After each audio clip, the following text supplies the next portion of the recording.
अस्सलाम वालेकुम। आज हम बात करेंगे तुम बिन कैसे जिए के 4th एपिसोड के बारे में।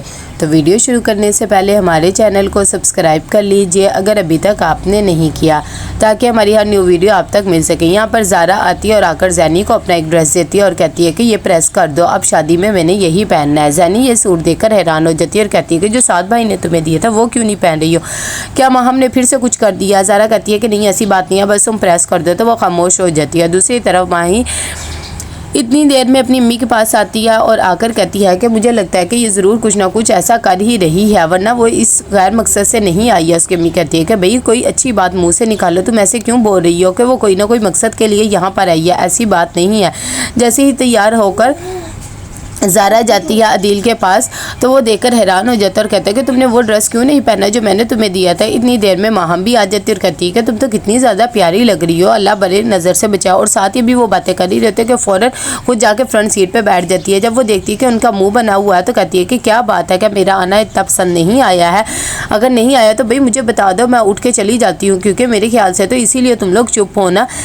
और शायद ज़ारा को भी मेरा आना पसंद नहीं आया, वो भी तो कोई बात नहीं कर रही है ना। अगर ज़ारा तुमने आगे आके बैठना तो आगे आके बैठ जाओ। ज़ारा कहती है कि नहीं ऐसी बात नहीं है, मैं पीछे ही बहुत ज़्यादा कंफर्टेबल हूँ और मुझे कोई भी चीज़ बुरी नहीं लगी। ऐसा अदील को गुस्सा आ जाता है और कहता है कि आप ये क्या बातें कर रही हो, मुझे तो समझ में नहीं आ रहा और कौन सी बात की बात कर रही हो, ज़ारा को भी नहीं पता होगी। दूसरी तरफ यहाँ पर फरीदा आती है और आकर अपने शोहर से कहती है कि अभी तक नहीं आई है हरीम, मुझे तो उसकी बहुत ज़्यादा फ़िक्र हो रही है। उसके वो कहते हैं कि भाई तुम उसकी किसी दोस्त वगैरह को फ़ोन करके देख लो क्यों नहीं आई है, आ जाएगी, तुम्हें परेशान होने की ज़रूरत नहीं है।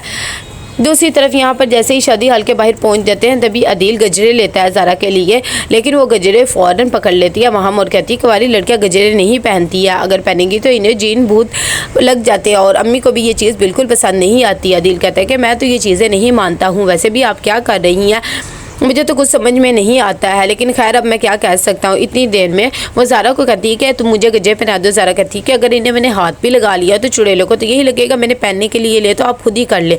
यहाँ पर आ जाता है अदनान और आकर जैनी के साथ मजाक करता है। ये बात उसे बिल्कुल भी अच्छी नहीं लगती। वो कहती है कि अंकल अपनी हद में रहिए, अगर आज के बाद आपने मुझसे ऐसे मजाक किए तो मैं शाइस्ता भाभी को आपकी शिकायत लगा दूंगी। दूसरी तरफ यहाँ पर अहमद साहब आते हैं और आकर अपनी बेगम को बताते हैं कि तुम्हें परेशान होने की ज़रूरत नहीं, उसका एक्सीडेंट हुआ और हॉस्पिटल से मुझे कॉल आई है।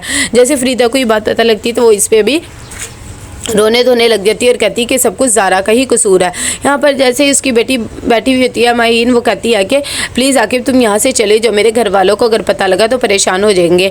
उसका दोस्त आकिब कहता है कि देखो तुम्हारी मेरे साथ थी और ऐसे मैं तुम्हें छोड़ के नहीं जा सकता, जब तुम्हारा कुछ हो जाएगा ये तुम्हारे घर वाले आ जाएंगे, मैं चला जाऊँगा। इतनी देर में उसके घर वाले भी आ जाते हैं। वो फ़ौरन अपनी बेटी का पूछते हैं तो उसे बता देती है कि वो अंदर ही है इसी हॉस्पिटल में। दूसरी तरफ यहाँ पर माहीन बहुत ज़्यादा परेशान होती है। वो आकर जैनी से भी कहती है कि मेरे ख्याल से तो ज़ारा को अलग घर ले लेना चाहिए, उस ससुराल में नहीं जाना चाहिए। जैनी कहती है कि मेरे ख्याल से तो ज़ारा इस बात को बिल्कुल भी नहीं मानेगी, वैसे भी आप भी तो यही चीज़ करवाना चाह रही है ना, तो क्या हुआ, कुछ भी नहीं ना। दूसरी तरफ यहाँ पर ज़ारा आती है दिल के पास और आकर कहती है कि अगर मैंने वो ड्रेस नहीं पहना तो आपका मुंह क्यों बना हुआ है, आपके लिए क्या वो ड्रेस इतना ज़्यादा ज़रूरी था। भी वो बातें कर ही रहे होते हैं कि इतनी देर में माहम आ जाती है और कहती है कि मेरी छोटी बहन का एक्सीडेंट हो गया है, फ़ौरन घर चलो। ये बात सुनकर वो परेशान हो जाते हैं। दूसरी तरफ जैसे ही पहुँचते हैं इनके घर वाले तो कहते हैं कि शुक्र है हमारी बेटी ठीक ठाक है। उसकी अम्मी अपनी बेटी को कहती है कि सच सच बताओ तुम्हारे साथ कोई लड़का वगैरह तो नहीं था ना। और साथ ही कहती है कि क्या तुम्हें किसी ने धक्का दिया था इसलिए तुम गिरी हो। कहती है कि नहीं अम्मी मेरा एक्सीडेंट हुआ, मैं बस का इंतज़ार कर रही थी, एक बाइक वाला आया और उसने मुझे टक्कर मार